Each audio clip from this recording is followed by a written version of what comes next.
PMFers, who's got that product market fit? Boo, boo, boo, boo, boo, boo, boo. Here with David Phelps. How we doing? Welcome Woo! to PMFers. What's up? Yes. Yeah, Thank you. chilling. Thank you. How you This is how making you me feeling? PMFer. Am I there yet? You're Did a I find PMFer. It's PMF? kind of I an don't know. optimistic, it's an optimistic PMFer kind of thing, Wow. right? Oh, so I Yeah. did find PMF. Let's see how it No, goes. no, I no. feel it. You have absolutely. But Hmm. and we'll talk about that Hmm. in a second. But what I look Interesting. for is like it doesn't have to be like hardcore PMF, but like optimistically, you're on the right Yes. path. You've got things going. But you also have PMF. You've got some It's like on-chain users. validity We'll proof. talk about that. Yeah. It's like you Yeah, have the yeah, optimistic and yeah. yeah. And Nice the zero blockchain knowledge. joke. We're the optimistic. Yeah, We're not in the zero knowledge that'll drop. product market fit. Yeah, yeah. So the first question is just like even before like even like blockchain stuff, how did you Yeah. get started building? Like why do you build? I built a tutoring agency actually, and I was tutoring. This is like after the recession, and I had no money, and so like there's no jobs, and literally I got rejected from every job I applied for after college, and I needed to work. And so I actually got an ad off of Craigslist back in the day. Shout out, and I started tutoring, and I was working as a tutor, and it was just I didn't actually have in mind that I was like going to build businesses. That's not what I thought I was going to become a writer. That was not what I thought I would do. But the tutoring industry was so broken, and it was so bad. And I had kind of that generation of like everyone who graduated out of the recession. You went to like a decent college. You like I don't know. You moved to New York. It's like you went to finance or you went to tutoring because it's like those are the only jobs that really were like available, right? And I was seeing all my friends also like tutoring for these other companies, and it was totally broken. And it's still the thing I think about most today, which is incentives. And the incentives are just really bad for like tutoring agencies where they would take 70% of what they would charge clients and then they would pay the tutors 30%. And like, if you've never tutored before and you're getting in on the ground, like, sure, that's nice, but it's like, you're the one who builds the whole relationship. You're going over to the client's house. You know them. That like literally the agency is doing nothing, right? And so it's like, why would anyone pay that? And the answer is they don't. Like what ends up happening is like tutors and their clients will end up going outside of the system, and the tutor can be like, look, you pay half of what you're paying. That's going to be a huge increase for me, and you just pay it directly to me. And so like the agency is like actually, because they're so greedy, they suffer. It's like, and they can't maintain good talent, which leaves them, and they're kind of left with like the crop of tutors who don't really care. And so I was like thinking about this problem with my friend, and we're like, oh, let's like build something that's actually like focused on like creating the best community for good tutors to be able to work together. And that was simply the premise. Was like, we'll take 15% instead of taking 70%. And by taking 15%, we'll actually like avoid churn, be able to pay people a lot better, be able to get a lot better people. And we can even charge higher rates for them because we're actually going to have the good tutors, right? Because they're not going to leave. And like, and the way we always thought about it is like, we're not competing with other agencies. We're competing with like the independent tutoring market. Like we're competing with like the independent tutor takes 100%. Why are they going to come to us and give up 15, right? And you start thinking about that way, and it's like 15 is a quite high number. But like if we can get them paid better, we can offer them resources, we can give them referral commissions, we can let other people build their own business, then it works. And the real key for us in doing this was fintech. It was Stripe. We were like the basically first users of Stripe Connect, like back in the day, and we automated all of the billing and payment. So part of the reason these tutoring agencies were charging like 70%, going deep down this rabbit hole, was because of the administrative costs. It was just like they had offices and they had secretaries and they had like billing, and then they had to like, cash checks, like this very, very like 20th century kind of system. And we're like, we'll just use Stripe Connect and we don't need to hire anybody. And like this whole thing can kind of run itself and can be decentralized, and like people can refer to each other. And so it really was like a DAO, right? It was really like, we're just going to like let everybody be able to manage their own business. We'll work for them instead of having them work for us. We'll be like a talent agent. And then we'll build out tech that can like actually automate all of the boring parts of the business, so that we don't have to pay those costs. And like, it really was like, that really was the secret. It was Stripe Connect and it was automated payments. And so like crypto got me really excited, I think, for two reasons based on that. And one was like the DAO model, right? It was this ability of like, okay, how can you form communities together where people can like actually support each other in a way where they can build each other's value? And like, moving into this kind of freelance market of the 21st century where like people don't have steady corporate jobs that they climb for 40 years. They now work as freelancers. Like, what are the ways that freelancers can collectivize? Like, they can come together, pool resources, support each other, and, you know, build each other's business. I think that was one piece. The other piece was like, even with Stripe Connect, we're paying like 3%, right, on like every credit card transaction. So we're taking 15%, we're paying 3%. That's 20% of our own like revenue, right, that we're paying out to Stripe. And so when I saw like the Ethereum white paper, I was like, oh shit, like there's actually a tool where you could like just be automatically charging people and like you would just pay the gas fee instead of paying this. And I was like, this is totally going to be the future. Like, this is such a no-brainer that like everyone's just going to want to transact in this way without having to pay those costs. And it's like interesting because on the one hand, I was very wrong. Like, Visa's come in, they're like some of the big users of the space. On the other hand, you look at like Stripe is now acquiring all these stablecoin providers, and, you know, it acquired Privy today. And it's like, yeah, this is totally future. Like, Stripe doesn't want to pay those costs either. Like Stripe has to pay those to credit cards. They're going to have a better business if they can, like, you know, undercut that too. And so like moving towards the digital economy is like, it is kind of a no-brainer, you know, when your bottom line is just like, how can I remove friction and middlemen and extra costs in order to reduce costs and get people paid better, right? And if you make that your bottom line, like crypto does start to seem kind of inevitable, I think. Dope. And you can program in 15% goes here and 5%. Like, you're literally programming money when you're building this stuff. So you needed payments. You saw the DAO model.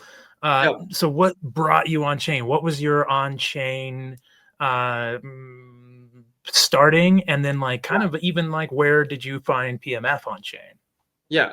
I mean, I started the journey in like 2017, and it was interesting because I'd known about Bitcoin for like a long time because I had a friend who was a drug addict, and she's like, these Bitcoins. She's like, I just had to pay like 200 Bitcoins, and my internet decided to rug me. Okay. So I knew about Bitcoin, and Bitcoin frankly still doesn't make sense to me, if I'm being totally honest. Like, I spent a lot of my time thinking about Bitcoin because I'm like, it's so brilliant because there just is no way to value it because it's so valueless, and that actually it's the Russ Hanneman like Silicon Valley like pure play idea. It's like, if you can't have revenue, you're worth an infinite amount, and that's kind of like Bitcoin. And it's taken me a long time to kind of understand that, but like Bitcoin didn't make any sense to me. And then, but when I read like the Ethereum white paper in 2017, I was like, well, this makes sense. Like a smart contract environment where you're actually like, in a way, you're creating a legal system, right? It's like a legal system without police, right? Where it's like you automatically are going to like ensure that transactions go through and they're verified, but like there's deterrent mechanisms so that like things won't go wrong and then get punished later. They won't go wrong in the first place because of the deterrent mechanism that's there, right? And I was like, this is so fucking cool.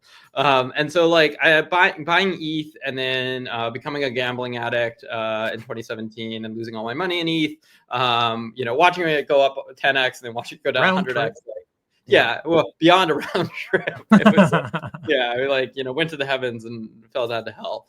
And that was like, yeah, that was my exposure. And then I was like hooked. Like every good gambling addict, you know, like a normal person loses all their money and they leave the space. A true gambling addict like loses all their money and they're like, I got to make it back. Now I'm stuck here forever. So I was like, you know what? This is it. So I remained just really excited by crypto. I think even as like everyone lost interest in 2018, 2019, I remember it's just like binging podcasts and trying to learn about this thing. And then like when 2021 came around and I was like, oh, there's legs for this. I was like, this is where I need to build.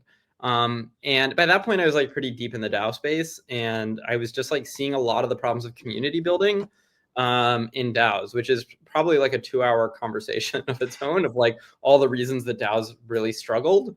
But it was thinking about that and thinking like, okay, no one here actually is able to build a community, and like what should be the incentive for it, which is this financial piece, is actually the thing that's killing the ability to build a sustainable community, because it's just like it's pay for play. And like once you have a pay for play like community, then it's not actually that meaningful.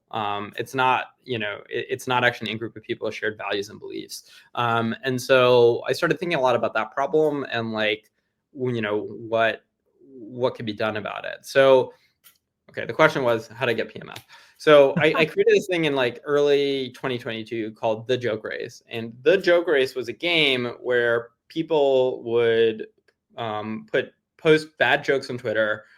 I would select with some like, you know, judges, 10 of them to compete every week. And then people would vote, and they would be incentivized to try to vote on the second place joke. And if they voted on the second place joke, they won, which creates all this dynamics where it's like, oh, if you give too many votes over, it goes to first, or maybe you want to like bomb your competition by throwing votes on them. And like the idea really was like that I was fundamentally interested in was like thinking everyone in this like governance decision-making space is making an assumption about the best form of governance. And that assumption is like, I think something that still very controversial and still most people think is true, which is like the best form of decision-making is the one that represents an individual's viewpoint that is sacrosanct and uncompromised. And like, as soon as people start trading or bribing or like, you know, colluding, right? Like all of those are really, really negative terms. But I was like, this isn't really working in DAOs. And part of the reason it isn't working is because like DAOs are very monolithic. It's like there's one leader, everyone just listens to them. They're scared of the leader. They support whatever they want to do. They don't have the bandwidth to think about these decisions themselves. And if they do, they're going to get into big fights that go nowhere and aren't really actionable. And it's not that much fun. And I was like, I wonder if the actual way to build a community is not to like do this kind of top-down model of like a leader on top who everyone follows, and then, you know, they try to support them, but to actually like create competing subgroups within a community, almost like a sports game. So like thinking about like a soccer game, it's like no one is excited for their team if there isn't another team to compete against, right? You can't build a strong community of a soccer team if there is no other soccer team for them to play. And I think we find this to be true in community building all across the internet, right? It's like, why are people excited by politics? Because there's an opposite party that they're competing against, right? Why are people excited by, you know, Kendrick or Drake? Not just because they like Kendrick or Drake, but because they're fighting with each other and they're feuding with each other, right? And so I was like, actually, the way to create a community is to create this like substructure that will then incentivize other people to create their own subcommunities that will compete with each other in this fun, friendly way. And like, if I could do that, if I can actually like create the structure and incentive model that will get people to create communities against each other, that's actually what's fun. And like, in my mind, you know, there's different types of decisions to be made. And like some decisions, you want the expert who is the person who has spent 18 hours reading, you know, all of the legalese about the financial implications of the decision. But for many decisions, it's actually like the process is more important than the end. The process of community building, of like getting people to work together, convince each other of each other's arguments, build relationships, like that's actually the valuable work for a long-term community, more than even whatever it is that they decide on. Like you want them to actually be able to work together in a way that they're excited to come back every week. And so I created this thing called the JokeRace, and it started to kind of go viral, I guess, on like crypto Twitter in 2022, where people were playing this every week and they were forming teams and they were competing with each other. And I was like, shit, this works. like this is it. Like this is the thesis. And it's funny because it's like, you know, it's now been 3 years of like taking that core idea, which we're building off chain with like, you know, Mirror Right Race. And my co-founder Siobhan and I like have now really spent, you know, 3 years building up like a product for anybody to be able to do that kind of contest or activity or decision. And I would say like the final piece of that is really what we launched last week. So, you know, we launched this thing called like Vote and Earn, where now there actually are incentives for voters to come in. And I think that's kind of the big missing piece, which is like financialized voting is very controversial. And I love the controversy around it. But it is this thing where it's like, okay, there's actually like, you can put your money where your mouth is. You can take a position on like what actually matters to you, and you can potentially earn from that too. And so I think that's like, it's actually really exciting. Okay, I'm going to ask you a slow pitch here. Let's go. At the same time, I was thinking about how do I create a tool that will help people prototype their apps quickly. Do you remember what tool you used to prototype JokeRace and get your first users? I think it was this thing that was called Scaffold ETH, if I remember correctly. So for anyone listening, Austin is like godfather for this, for everything we've built. It's really Siobhan's story to tell, but she built the like V1 of JokeRace in like 1 month. And it was ugly. In 2022. Oh, it's beautiful. It did the job. Beautiful. Yeah. Just followed like, you know, the front end straight from Scaffold ETH. And like gorgeous. And it was like Siobhan was able to build that in 1 month, I think, for 2 reasons. And one is that Siobhan's a genius, but the other one is Austin Griffith and Scaffold ETH and having that like as a toolkit. And again, just like part of the beauty of building on chain, there's so many good reasons to build on chain, but like the fact that you have all these contracts and tools that you can just draw upon and drop in like Lego bricks is like, it's huge. And so, yeah, I don't know we'd be here without you, Austin. Hearts. I think you already answered this one too, but really diving into the first 10 and first 100 users, it was a prototype and crypto Twitter, I think. But is that right? Would you say that's true? Yeah, we used Mirror Right Race, which unfortunately they deprecated it 6 weeks in because we were their only user and they were having to manually run allow lists every week. And they were like, look, we can't support the dev time it's taking us to like have you run this every week.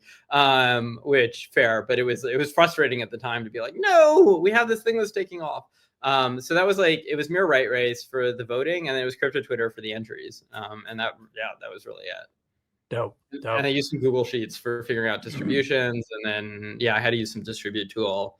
I think I used Coinvise. I don't even remember which one I used. I think it was Coinvise. There's so many parts of a quick startup that you just create a spreadsheet somewhere or a Notion document. And that is like the whole tool for a little while you're getting started. It's funny. I mean, what do you think most of these blockchains are? If not, right.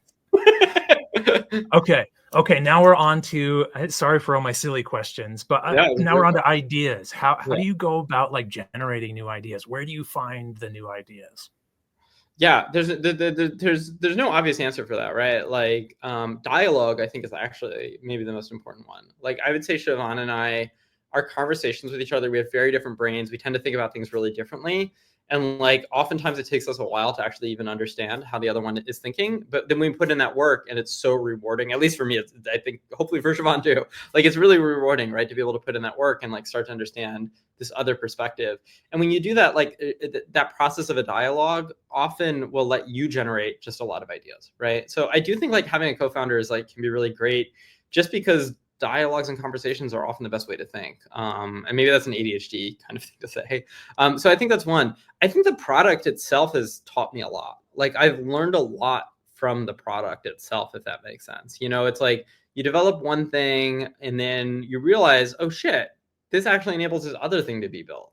And like this other thing could be built on top of this that I wasn't even thinking about. And so like being able to have like an open-ended enough product, I think is important. A really good example of this, I think, is like Instagram. Like Instagram started as this app where you could take notes and you could post video and you could post music and sounds and audio and you could post images. And what they realized was the images was by far the most popular piece of this. So they stripped everything else out. They actually like reduced all those features to be like, we want this one simple thing that people really like, which is images. And then it really blew up. Of course, the interesting thing is now when you look at Instagram, you can do text, you can do video, you can do audio. It's like they brought it all back, but because they had a core primitive that people understood what the basic use case was for it, right? And so I think there's always this kind of give and take in app building where it's like, yeah, look, if you're really lucky, you know from the start images are the thing and you go and you build that. But like, I think 99% of builders who do something like that, they're not going to actually pick the right thing. It's good to build an app that can do, almost have these like different valences and can go different directions and then to learn from the app itself and to learn from users who are using the app, right? So like, yeah, a lot of ideas come from users. A lot of ideas just come from feedback and seeing frustration. A lot of ideas come from me using the app and being like, I want this, I don't want this.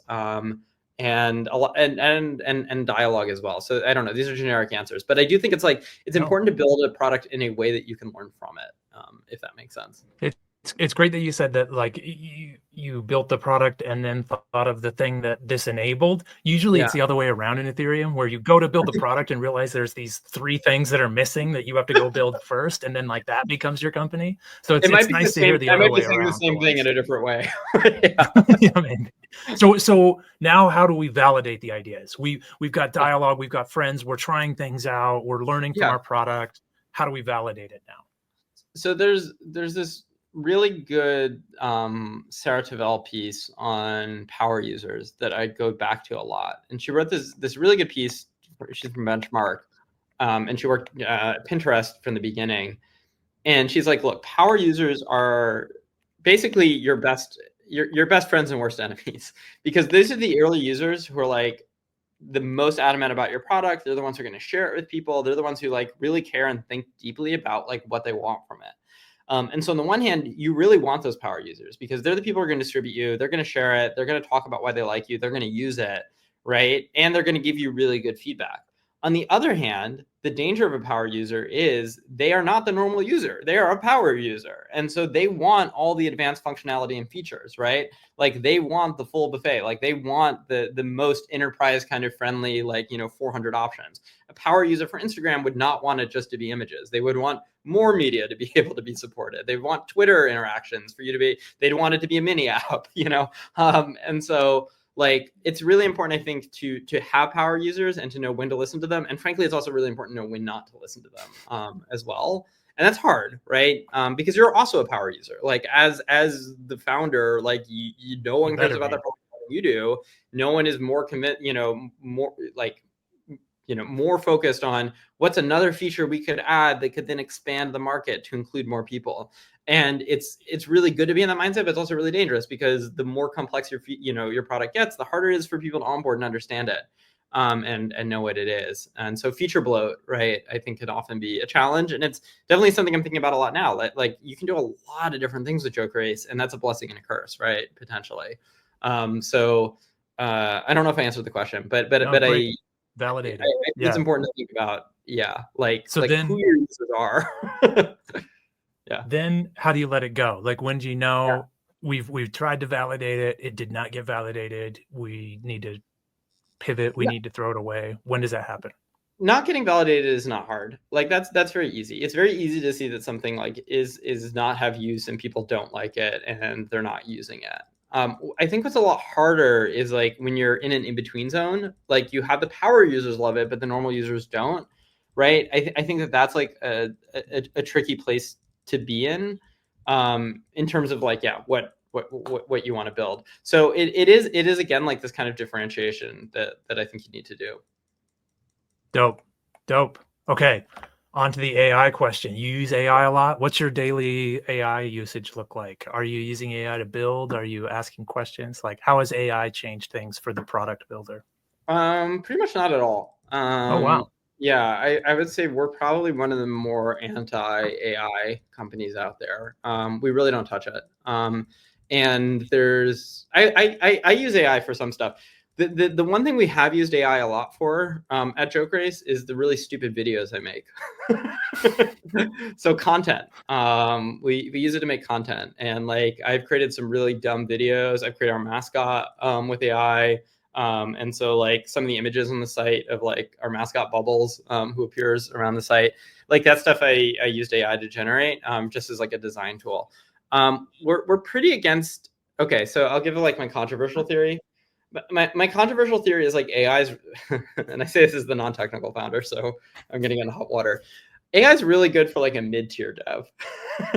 I think if you're like a low-tier dev, AI isn't actually that helpful because you need to know enough to be able to know how to prompt it, use it, catch errors, right? And you'll hear a lot of people who like think that without any dev experience, they can just go use AI, and then they're totally confused. They don't know why it's breaking. They don't know how to prompt it. They're not sure what to look for. Right. Whereas like a mid-level dev can like, it can create something and then they can kind of edit it and like have this kind of dialogue. I think like a top tier dev like is probably going to be able to code stuff, especially in like a composable like world that we're in where they can just go to scaffold ETH, right? And like those contracts exist. Like a top tier dev, I think can code stuff like pretty goddamn fast. And without the liability and risk that like something might be wrong and funds might be at risk, right? Like it's really dangerous to use AI for smart contracts. Like that is something that I do think AI is a probabilistic tool, like the point of AI is that it's right 95% of the time. And that's really good for some things. But like for an environment where it's like funds are at risk, you don't want funds to be 95% secure. You want them to be 100%. Nice. Yes, and this is something like I go around to universities actually like vibe coding apps and voting apps, and I'm like, you got to be very careful here. What I'm doing is probably not something you should do. Yeah. I'm a mid-tier dev. I think if you're the mid-tier dev and you want to go to the high tier, actually, I can probably teach you a lot, right? And like I'll get feedback. I designed the website with our front end dev, and it's like I'll get feedback from AI on like, what do you think about this button? Like, how does this look? And stuff like that. But I prefer to use it as a feedback tool than I do as a like I don't know, like creating stuff from the scratch, unless it's our mascot bubbles, in which case that I'm happy to relegate over to AI. What's your experience with AI? I use it. I use it all the time. I use it for everything. I don't even write code anymore, really, which is like terrible, probably. Yeah. So with Scaffold ETH, we have a cursor rules there. So really good devs. So badly, Austin, and you took it. No. It's different for everybody. I am 100% mid. Like I do not argue that. I am at the top of the bell curve on. I'm low. I'm low. I can't use AI because I'm bottom. So that's why I'm anti AI. I'm not good enough. It's really good developers made Scaffold ETH too. They can make these really good pieces of software, and then mid developers can take Scaffold ETH with a cursor rules file and prompt it. I want to make a voting app with these options, and it goes. And it's pretty neat. Like you get a smart contract and a front end. I do that demo for a lot of universities, and it just shows like this is a good jumping off point, but there's a lot of caveats I add to that and say, watch out here. We're not even writing tests. Like you do not want to put a contract that's going to hold money on mainnet without, audits and a lot more people looking at it and a lot of tests. No, and that might be a good way to think about it too, is it's like it is a good testbed environment, right? It's like you want to see if something has PMF. It's like this will let you throw something out there in the world and see if it has PMF. And then if it does, you might need to go back and use a human to actually code it fully, right? But like it lets you put something out there and test it quickly. And I think like AI is really helpful for just like iterating faster on stuff. And ChatGPT is really useful for like stupid things. Like I am going to be tent camping with my dad this weekend for Father's Day. How do I cool the tent? And it's like, and then I'm like, well, how do I run a 400-watt air conditioner on a solar panel? How do I use this PWM module? And I'm just like bouncing ideas. You're asking that question. Wow. Wow, you're absolutely right. Yeah. There's a lot of that too. There's a lot of that. And then it goes like full sycophant on you. And it's like, love that you're camping. You're going to be the coolest dad ever. Yeah, it's true. No, ChatGPT is. I use ChatGPT a ton actually for my own life. But for building stuff in business, it's like people I really want to be listening to are users. Yep. Okay, so it really seems like the EF and the Ethereum ecosystem needs to do a better job supporting founders. As a founder that has kind of come up and probably run into, hey, I'd love to talk to somebody at the EF, but no one will talk to me kind of things. Like we're thinking, we need to show up first of all, but then it's sort of like, what does an accelerator of accelerators look like? How do we incubate the incubators? What does the EF do to put up the bat signal to bring in something that's greater than the sum of the parts? And I'll just leave it at that, see where we go. Yeah. I mean, EF has overall actually been quite good to me, and I feel a little bad because I've roasted the EF a lot on Twitter for being like support app builders more, and there's a lot more I'd like to see from the EF. But like two things I'd say is like people at the EF really do fucking care. It's like, I mean, you're there, Tomasz is there, Dankrad is there, Mike Neuter is there, like Rodrigo I think was there. Like these are all people who've actually supported us. Like EF has run contests with us, so like. It's a good group of people, and like one of the reasons that I continue to be like consider myself an Ethereum builder is just like alignment with the people at the EF, even a lot more than sometimes the ethos and the actual like statements. It's just like I like the people, and so I think that's it is important that like being public and being known, like it matters, because like builders are going to gravitate to other people that they relate to and share values with and they want to work with, right? And so it's like, one, are you out there that they know who you are as people? And then, which I think doing this like campus tour is really helpful with. And then two is like, are there ways they actually can work with you? Like, are there things that they, that they can do with you? And so like, I'd almost flip the question because like, I think it's very tempting to be like, oh, we have to find the next 100 apps and support them. And that's great if you can do that. Like Mega ETH, I think is like kind of killing it at that kind of game. Right. But like, actually, I think, what I would love to see is EF just like do more on distribution. I like my model for blockchain is it's kind of like an app store. Like, it's a place where you go and you get the tools to build an app and then you launch through there. And like, I think Solana has like done a really good job of like thinking about themselves as like an app store where a lot of the job of Solana is distribution. It's like they share stuff. Anatoly is like every new app that comes out, he's sharing thoughts about it. He's in the GitHub.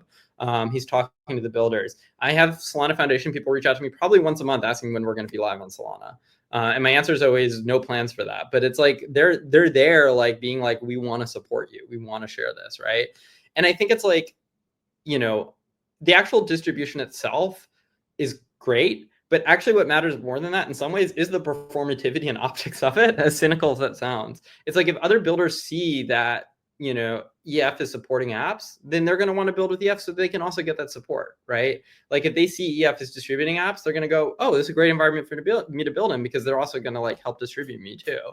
And I think like, you know, part of the challenge here is that with the L2 roadmap, you know, we talk a lot about this question of like, did L2 steal value away from Ethereum? Did they provide value to Ethereum? But one way that I do think they kind of stole value from Ethereum is that like, there was this assumption that they were going to be the app facing products. Like L2s would be the ones that would get apps. They would do distribution for them. They would incubate them. They would support them. And honestly, the only chain I've really seen do that is Mega ETH, if I'm being honest. Like these other chains do not actually support apps that much. We now have been working with Arbitrum a bunch, and they've been awesome. They've been really, really great, and they've been sharing stuff. Polygon gave us our first grant, so like I don't want to like, you know, just summarily shit on L2s. Like they've been really important for us personally, and they've been really helpful. But like, I don't think most L2s see their central job as like pushing apps, which is unfortunate. They should. And so like, I do feel like EF is in a kind of uncomfortable position where it's like, I think there was an expectation L2s would do this, and then they didn't.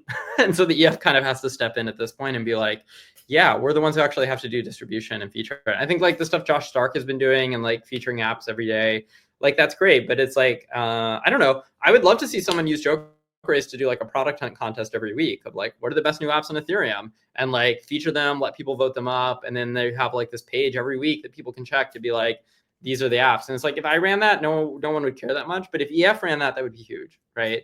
And so I think it's also like using the on-chain tools to help distribute the on-chain tools. That's actually where I would start above anything else. Like the actual advice you can give builders about how to build a winning app, like, you know, no one knows.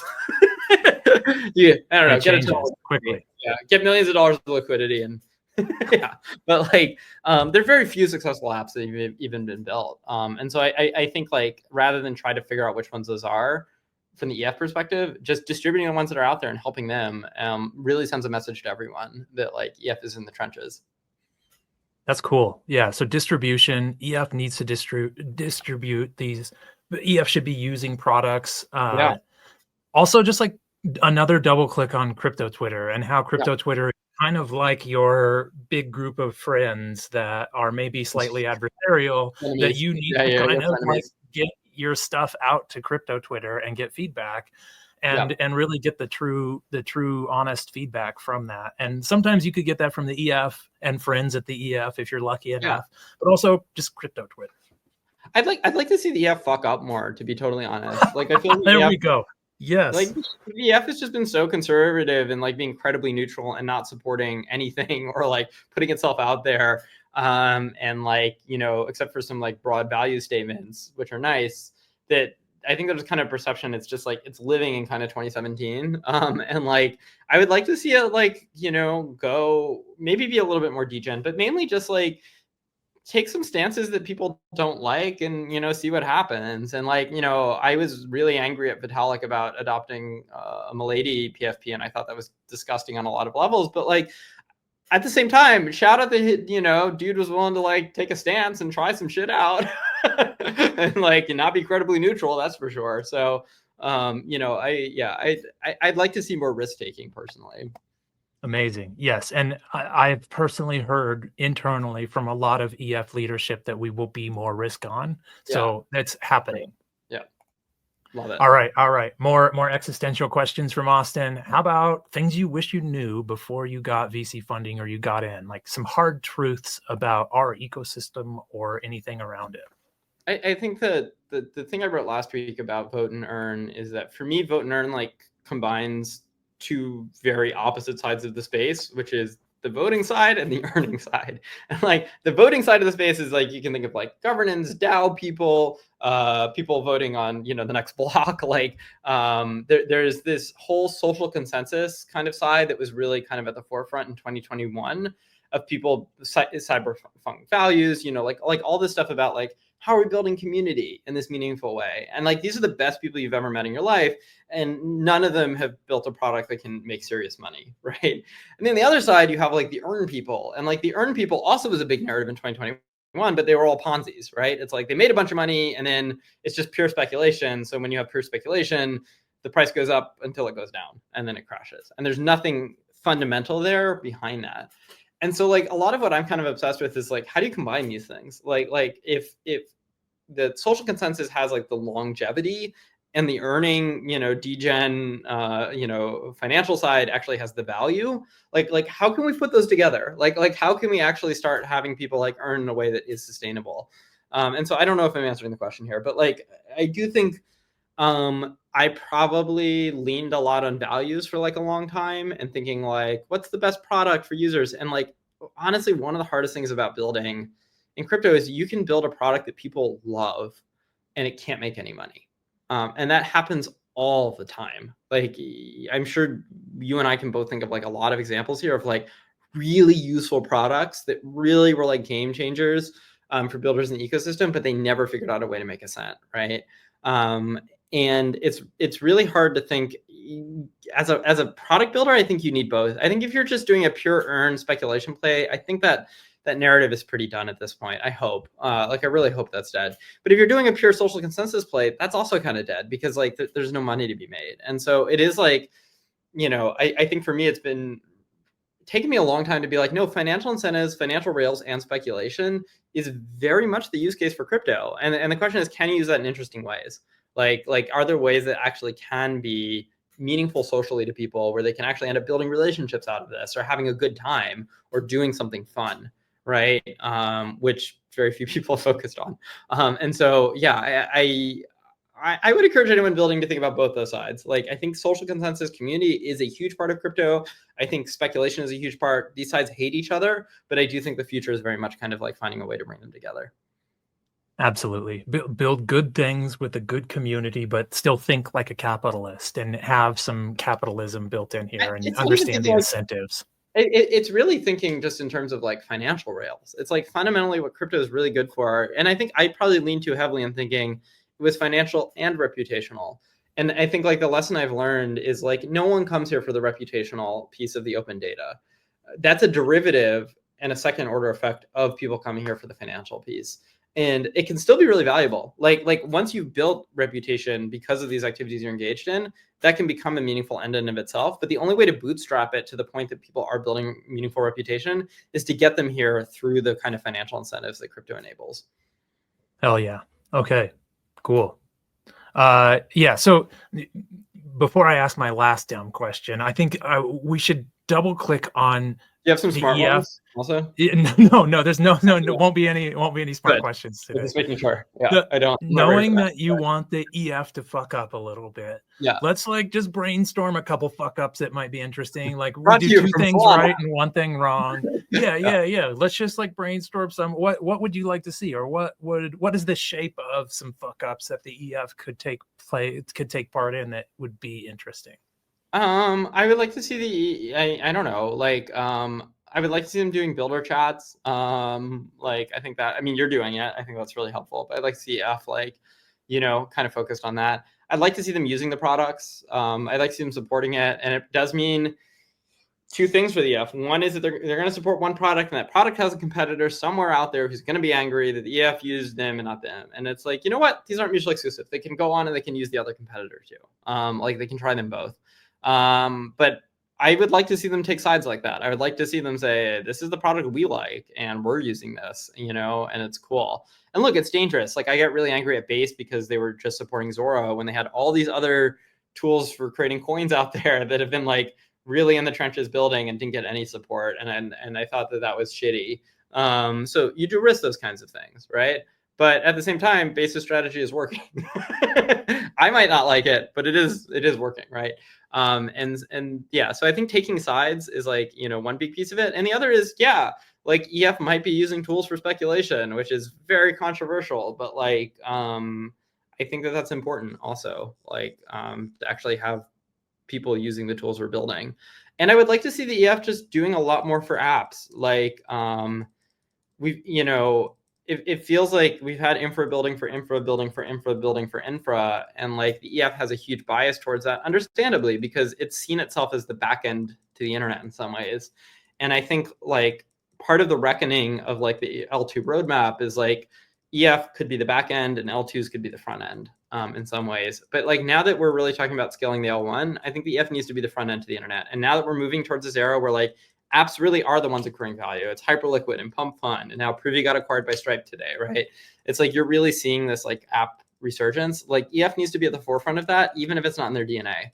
And I think inevitably EF will fuck up because it's a bunch of people who like want to think about validity proofs and don't want to think about like a gambling app or something. But like I think it's important for them to think about apps. All right, last question. What is your superpower? The superpower is probably my super weakness, which is that I am a really broad associational thinker. And so I'm really good at drawing connections between things. But it also means I don't go deep. I do a lot of different things, right? So like even at JokeRace, it's like I am, doing a lot of the social stuff on my own account. We have an incredible marketing person doing a lot of it on the JokeRace account. And so I'm being like a front man, I think, for the product in some ways as like a spokesperson. I'm creating our content, in terms of like the videos. I'm designing the site, right? I'm doing the BD calls. And so like having that kind of breadth is really great, especially because one core principle we have is like have people who can wear a lot of hats if possible, and like try to avoid over hiring. Like it's much better to have one person doing 4 things than have 4 people doing one thing, even though that feels really counterintuitive. You think, oh, you're only going to get limited hours if you only have one person doing 4 things. But the fact is the coordination costs alone for those 4 people, and then the churn you might have from them and the training you have to do for them, and one person being a bottleneck for someone else's work, like all of that ends up eating so much into organizational structure that if you can get people who can do a lot of things, I personally think it tends to be a lot better. And so I'd say that's my super strength. But it's an ADHD super strength. It's also a super weakness. I'm not that deep on anything. And I wouldn't say at any of those 4 things, I'm the greatest in the world. But I think I'm like 80th percentile maybe. And like, that's maybe what you need, at least in kickstarting something, to be able to have all of those at once. So yeah, it's really like I'm like slightly mediocre at a bunch of things. it's my superpower. I was expecting you to say you are very broad, but then you have a co-founder that goes deep. But you were saying that's maybe not the same. I almost said that because Siobhan is so deep. Like she is such a rigorous, deep thinker, like, and really continues to break stuff down to its core. Like in a conversation, like we will get down to the core premises of the words we're using and like the intention and like how we'll use those words in the future. That is really, really helpful for structuring. But the fact is Siobhan also is really good at a lot of things. Like Siobhan also is really good at operations, right? Is like really good at product roadmap, really good at managing people as a product manager, and really good at coding. So I can't just say that she's deep, because she's both deep and broad. Great. Not just one, but she's both. Hell yeah. David Phelps, PMFers. Thank you so much for being here. Really enjoyed it. Yeah. Thank you for being here. Keep shipping. Thank you. You too. All right. See you.